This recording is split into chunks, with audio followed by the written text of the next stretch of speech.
101st Airborne. Turning the tide toward a victory. Jacob Reed. Tucker Olshavy. Ladies and gentlemen, the museum is now closing. Please exit the building and thank you for visiting the National D-Day Museum. Sir, do you have a light? Sure, Buck. Here you go. You know, I was just thinking about D-Day and our time with the 101st Airborne. You know, Easy Company was the turning point. What do you mean, boss? Just because it was the first time the United States used the 101st Airborne Forces during World War II? Well, yes, I mean, D-Day really was the turning point in World War II. It's where U.S. paratroopers could drop behind enemy lines, destroying important targets and taking key cities, which ensured our success.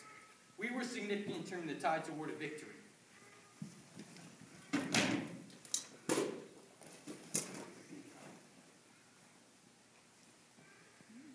Company! Attention! At ease. All right, men, listen up. We're going to have one last briefing prior to invasion. Lieutenant Winters? Men, this invasion will begin with the largest parachute drop ever attempted in warfare. The 101st Airborne's mission is to drop in the vicinity of St. Mary du Mont and seize 4 causeways behind Utah Beach on the continent peninsula. The estuary of the Dew River divides 2 beachheads, codenamed Utah here and Omaha here. Seaborne infantry will hit these beaches in force in a date and time to be specified. H-hour D-Day. Our objective, men, is to take the town of Carentan, thus linking Utah and Omaha into one continuous beachhead. Each trooper will learn this operation by heart and know his and every outfit's mission to the detail. Yes, trooper. When it's time for you to know when we're dropping, we'll let you know. Until then, study those sand tables, maps, and reconnaissance photos until you can draw a map of the area by heart. We will drop behind the Atlantic Wall 5 hours before the 4th Infantry Division lands at Utah Beach. Between our assembly area and the battalion's objective, there's a German garrison right here in this area, St. Mary du Mont. Easy Company will destroy that garrison. Before we get underway, I would like to share with you a message from General Eisenhower. You are about to embark upon a great crusade towards which we have striven these many months. The eyes of the world are upon you. Your task will not be an easy one. Your enemy is well-trained, well-equipped, and battle-hardened. He will fight savagely. I have full confidence in you, and we will accept nothing less than full victory. Good luck, and let us all beseech the blessings of Almighty God in this great and noble undertaking. Any questions? Attention! Dismissed.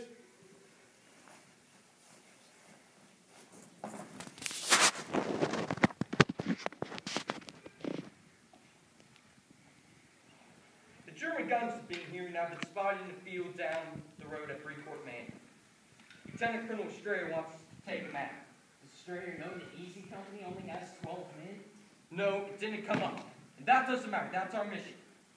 There are 2 guns that we know of, firing on the Utah Beach. We plan on a 3rd and a 4th here and here. The Germans are in the trenches with access to the entire batteries and machine guns covering the rear. We'll establish a base of fire and move under it hard and fast with 1st and 2nd squad. How many krauts do you think we're facing? No idea. Lee got you take the 1st machine gun with Petty. Plusha, Hendricks, you take the other. Who does that leave? Compton, Alarkey, Toy, Garnier. We'll be making the main assault. Understood? Yes, sir. All right, ma'am. Weapons and ammo only. Drop everything else. Petty, Plusha, you get those guns stocking. Once you've established your base of fire, assault force, move in.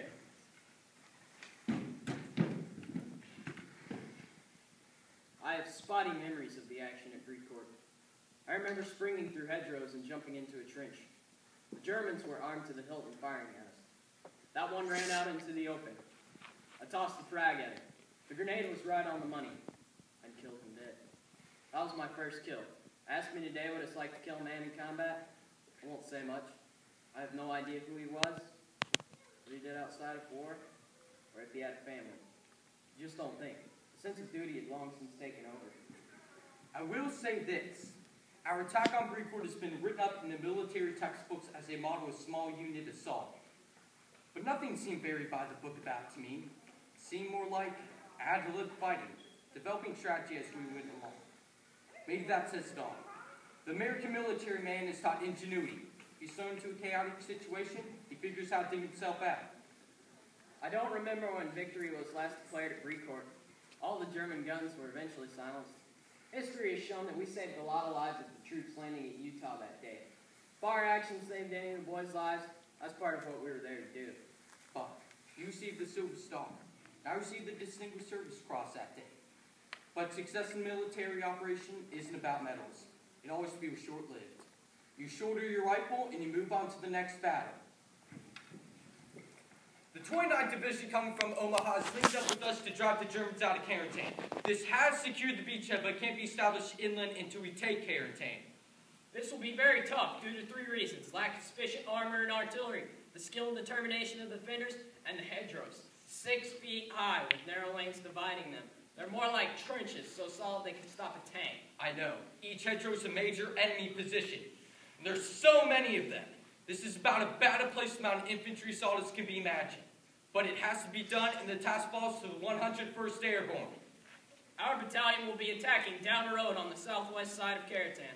This will put us in a position to cut off or trap the German troops that will be forced from Carentan by the remainder of the division. Okay, I want 1st platoon on the left, 2nd platoon on the right, 3rd in the rear to secure the intersection. Move out! I remember that just as the attack started, a German machine gun started firing down the road. I could still hear those rounds buzzing overhead. That gun was in a perfect position at the perfect time to wipe out our entire attack. Our men on both sides of the road frozen, kept their heads down in the ditches. To my rear, Colonel Strayer was hollering, "Get 'em moving, winners! Get 'em moving!" I dropped all my gear, jumped down the ditch with my ammo in hand, screaming out the top of my voice, "God, no! And you have no cover here! Go! Go!" I'll never forget the surprise and fear of those faces looking up at me. Well, that did it. No man in the company had ever seen you shout before. It was so out of character, we moved out as one man and started to clear houses on both sides of the intersection.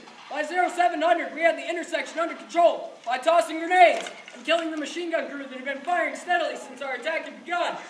In taking the intersection, Easy Company had sustained 10 casualties.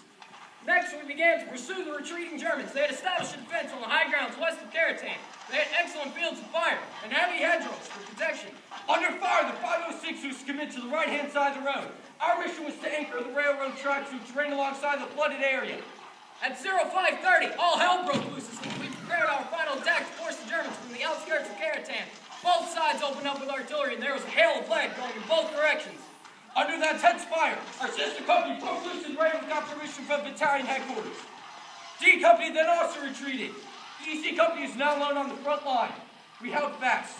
A German tank tried to break through a hedge on our left flank, but Lieutenant Welsh and his bazooka man sent it around through its unarmored belly. By mid-afternoon, we were finally relieved by the 2nd Armored Division, consisting of approximately 60 tanks and fresh infantry. What a sight it was to see those tanks pouring it on the Germans.